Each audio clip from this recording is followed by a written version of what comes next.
Sasagutan natin ito. Gamit ang anong operation? Anong operation yan? No?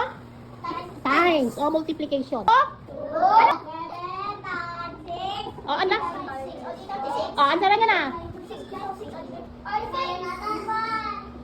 Answer. 2 times 6. 2 times 6.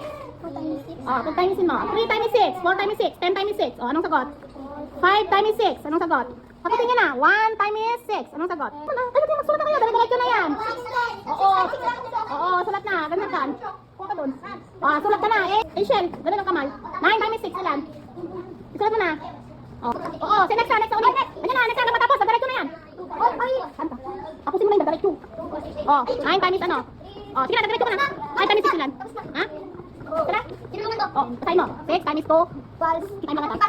Ha? 2 times 6 equals 12. Okay, 2 times. Sige basahin. 2 times 6. Anong 9? 3. 1, 6. Diba lang? 2 times. Dito po. Lagi siya, makainal pa. Ikaw, diretso na po. Times 6 ka na. Mag-isip ka. Ikaw naman, basahin mo. Basahin kamay mo. 10. Malapatan. Next. 10. 3 equals. Next. Ay, Van, tulungan mo si Janel. Dyan ka lang. Dito na.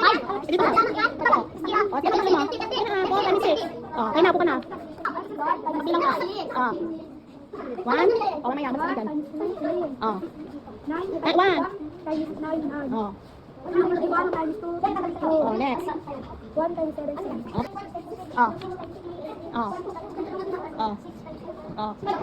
Very good. 3 times. Next. Okay, 4 times yan. Next. 3 times 9 equals 7. Next. Times 2. Next. 3 times 7. 4 times 6. 4 times 3, 12. 4 times 1, 12. 4 times 2, 4 times 7, 5. 5 times 6. 5. Maghintay kayo dyan. 5 times 3. Times ito, times. 5 times. 5. Times. 8 times 6, 64. 8 times 3, 24. 8 times 7, 22. 8 times 6, 16. 8 times 7, 49. Anong 7? 9. 9 times 6. Bakit 7? 9 times 6, 24. 9 times 3, 9 times 7, 9 times 8. 9 times 1, 9 times